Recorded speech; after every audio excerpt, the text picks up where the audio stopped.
Meu caro ouvinte, são 3 da manhã, você está deitado, o quarto está escuro, o corpo está cansado, tudo ao redor diz que é hora de dormir. Mas a sua mente não recebeu o aviso, ela está funcionando, em velocidade máxima, repassando uma conversa que você teve às 6 horas, recalculando uma decisão que tomou semana passada, imaginando cenários que ainda não aconteceram e que talvez nunca aconteçam, criando problemas que não existem, resolvendo problemas que não pediram solução. Você vira para um lado, vira para o outro, tenta respirar fundo, tenta pensar em nada, mas pensar em nada já é pensar em alguma coisa. E a mente continua, infatigável, imparável, como uma máquina que alguém ligou e levou embora a chave.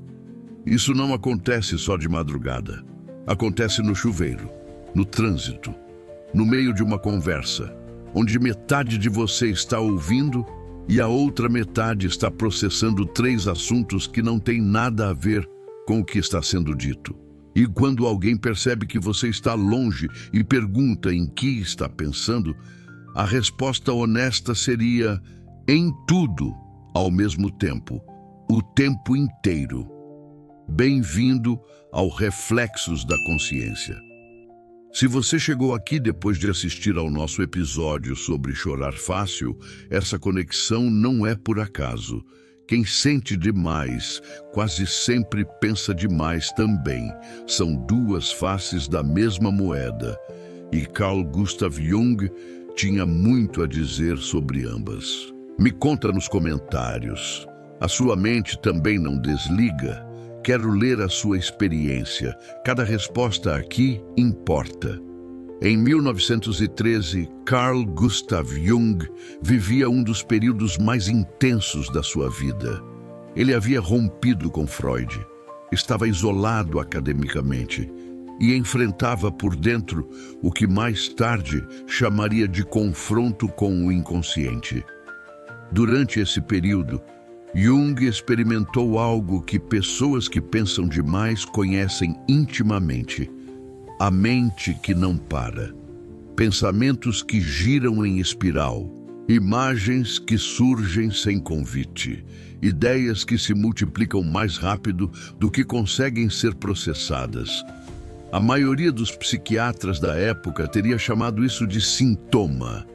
Jung chamou de material, matéria-prima para o autoconhecimento. E em vez de lutar contra a mente hiperativa, ele fez algo radical. Sentou, pegou um caderno e começou a escutar. Aquilo que parecia caos era, na verdade, comunicação. O inconsciente tentando entregar mensagens que a vida cotidiana, rápida, barulhenta, ocupada, não deixava passar. E aqui está o que muda tudo. Se você pensa demais, é possível que o seu inconsciente tenha mais a dizer do que a maioria. E a mente que não para não é defeito, é excesso de conteúdo tentando ser ouvido.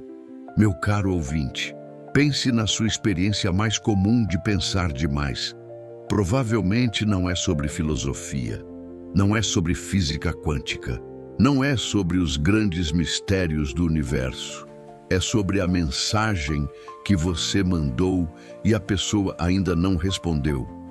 Sobre o tom de voz que alguém usou com você e que pode ter significado algo, ou pode não ter significado nada. Sobre a decisão entre 2 opções que parecem igualmente válidas e igualmente arriscadas. Sobre o que as pessoas realmente pensam de você quando você não está por perto. A mente que pensa demais não está ocupada com abstrações, está ocupada com relações, com interpretações, com o espaço entre o que foi dito e o que foi sentido. Jung descreveria isso com uma precisão cirúrgica. Ele observou que existem pessoas cuja função psicológica dominante é o que ele chamou de pensamento introvertido. Não é o pensamento que resolve problemas externos, É o pensamento que gira para dentro, que analisa motivações, que busca significados escondidos, que não aceita a superfície das coisas. Quando esse tipo de pensamento opera sem consciência, ele vira ruminação. A mente gira sem chegar a lugar nenhum, analisa sem concluir, questiona sem responder, e o cansaço que vem não é físico, é cognitivo. É a exaustão de uma mente que trabalhou o dia inteiro sem produzir nada visível. Há algo que quase ninguém diz sobre quem pensa demais. E preciso dizer agora, a maioria dessas pessoas é extremamente inteligente. Não falo de inteligência acadêmica ou de QI medido em testes. Falo de uma inteligência emocional e relacional que capta detalhes que a maioria ignora, que percebe mudanças sutis no tom de voz, que lê expressões faciais como se fossem frases completas, que antecipa reações antes delas acontecerem. E é exatamente essa capacidade que alimenta o excesso de pensamento. Porque quando você percebe mais, você processa mais. Quando você capta mais sinais, sua mente tem mais material para analisar.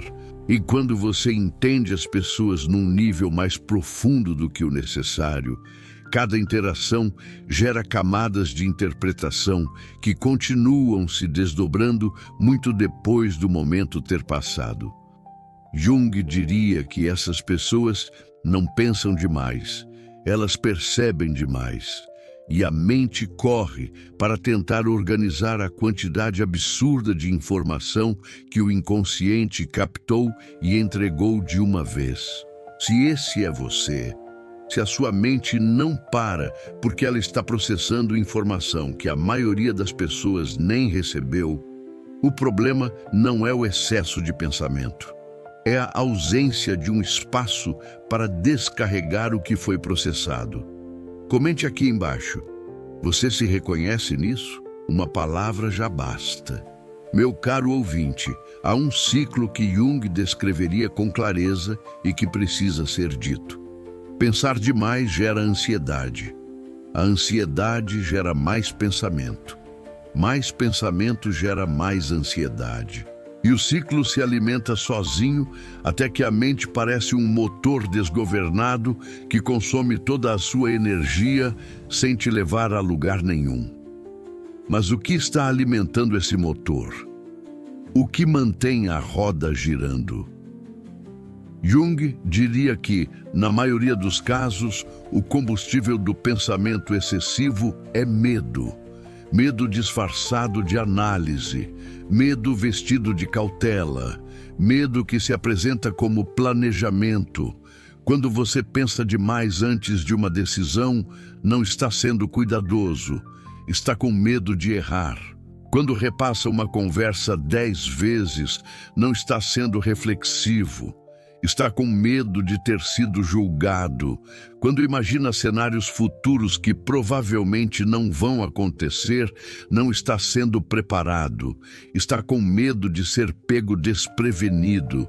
E o mais cruel é que pensar demais dá a ilusão de controle. Enquanto você está pensando, sente que está fazendo algo produtivo. Mas o que realmente está fazendo é adiar o momento de agir, porque agir significa aceitar o risco. E aceitar o risco é exatamente o que o medo não permite. Jung chamaria isso de uma estratégia da sombra. O medo que você não reconhece como medo se disfarça de inteligência. E você acredita, porque pensar parece inteligente. Mas quando pensar substitui viver, deixa de ser inteligência e vira prisão. Existe um tipo de pensamento excessivo que é particularmente silencioso e particularmente destrutivo. É o pensamento que tenta controlar como os outros te percebem. Você diz algo num grupo e passa as 2 horas seguintes revisando mentalmente. Foi estranho, exagerei, eles entenderam o que eu quis dizer. Será que pensaram que eu sou arrogante ou inseguro? ou irrelevante. Essa revisão mental infinita é o que Jung descreveria como a persona trabalhando em tempo integral. A persona, a máscara social, não existe apenas quando você está com outras pessoas. Ela continua operando depois, revisando, ajustando, recalculando, tentando garantir que a imagem que você projetou corresponde à imagem que você queria projetar. E quando o pensamento gira em torno de como os outros te veem, o que realmente está acontecendo é um conflito entre quem você é e quem você acha que precisa parecer, entre o self e a persona. E enquanto esse conflito não for reconhecido, a mente não para. Porque ela está tentando resolver uma equação impossível, ser você e ser o que os outros esperam ao mesmo tempo. Meu caro ouvinte, agora quero te contar o que Jung descobriu que pode mudar a sua relação com a mente que não para. Ele percebeu que o pensamento excessivo tem uma função oculta. Ele serve para evitar o sentimento. Parece contraditório, especialmente para quem assistiu ao episódio anterior sobre chorar fácil. Mas pense com cuidado. Quando você pensa sobre um problema em vez de sentir o problema, está criando distância. A análise vira um escudo. A racionalização vira uma anestesia. E a mente que gira sem parar está muitas vezes rodando exatamente para não pousar no que realmente dói. Jung observou isso repetidamente nos pacientes mais intelectuais que atendia. Eram pessoas brilhantes, articuladas, capazes de explicar qualquer problema com clareza impressionante. Mas quando ele perguntava o que elas sentiam, não o que pensavam, mas o que sentiam, o silêncio era ensurdecedor. Porque sentir exige vulnerabilidade. Pensar, não. Sentir exige presença.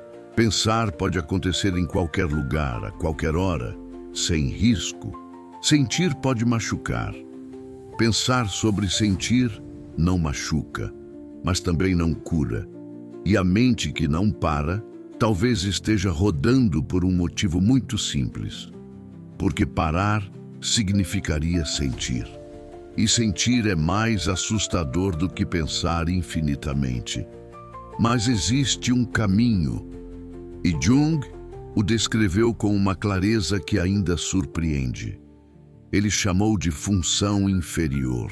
Cada pessoa tem uma função psicológica dominante. Pensamento, sentimento, intuição ou sensação. E a função oposta à dominante é a menos desenvolvida, a mais primitiva, a mais assustadora de acessar. Para quem pensa demais, a função inferior é quase sempre o sentimento, a emoção crua, o sentir sem analisar, o estar presente no corpo sem fugir para a mente. E Jung dizia que o caminho para a individuação, para se tornar inteiro, passa obrigatoriamente pelo desenvolvimento da função inferior. Não para substituir o pensamento, mas para equilibrá-lo. Isso significa aprender a fazer algo que para quem pensa demais parece impossível. Ficar com a emoção sem transformá-la em pensamento. Sentir tristeza sem analisar por que está triste. Sentir alegria sem questionar quanto vai durar. Sentir raiva sem elaborar uma tese sobre quem está errado. Não é fácil, mas é o único caminho para a mente desacelerar. Porque quando a emoção encontra espaço para ser sentida, o pensamento perde a função de escudo. E quando perde essa função, ele para. Naturalmente, sem esforço. E se pensar demais não for sinal de que algo está errado com você, mas sinal de que existe uma profundidade dentro de você que ainda não encontrou a saída certa, pense nisso. Ou melhor, Sinta isso. A mente que gira às 3 da manhã não está com defeito, está cheia de percepções que não foram descarregadas, de emoções que não foram sentidas, de palavras que não foram ditas, de decisões que não foram tomadas. Cada pensamento que volta é um convite, não para pensar mais, mas para finalmente resolver o que o pensamento está tentando resolver há semanas, meses, às vezes anos. Jung dizia que o inconsciente insiste. Ele manda o mesmo conteúdo de volta quantas vezes for necessário. Se você não escutou a primeira vez, ele volta mais alto. Se ignorou a segunda, ele volta de madrugada. E se continuar ignorando, ele aparece no corpo, como insônia, como dor de cabeça, como aquele nó no estômago que não vai embora. Pensar demais é o penúltimo estágio desse processo. O último é quando o corpo cobra o que a mente não resolveu. A palavra-chave deste episódio é esta: minha mente não é minha inimiga, é minha mensageira. Não como justificativa para ficar girando em espiral para sempre. Não como romantização da insônia e da ansiedade, mas como reconhecimento de que a mente que pensa demais não está com defeito. Está tentando entregar algo que você ainda não recebeu.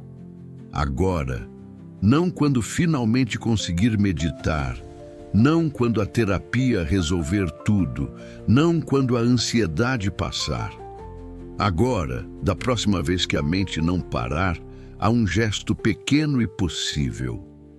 Pegue um papel, ou abra as notas do celular e escreva, sem filtro, sem edição, sem preocupação com sentido, tudo que está girando na sua cabeça naquele momento. Não para resolver, para descarregar. Jung fazia isso. Ele chamava parte desse processo de imaginação ativa. Escrever o que o inconsciente está tentando dizer. Colocar para fora o que estava girando por dentro. E quando aquilo sai da cabeça e vai para o papel, algo se acalma. A pressão diminui. A máquina desacelera. Porque o pensamento excessivo muitas vezes não precisa de solução. Precisa de escuta. E escrever é a forma mais acessível de escutar a própria mente. Me conta nos comentários. Qual pensamento volta mais para você de madrugada? Estou aqui para ler cada um. Se esse episódio tocou em algo que você reconhece, porque sua mente também não desliga, porque você também pensa demais sobre tudo, porque 3 da manhã é um horário que você conhece bem, compartilha. Porque alguém na sua vida também não consegue dormir e não sabe por quê. E talvez essas palavras sejam exatamente o que falta para essa pessoa entender que a mente que não para não está quebrada, está cheia. E o que ela precisa não é ser silenciada, é ser ouvida. Cuide da sua psique, meu caro ouvinte. Nos vemos na próxima jornada.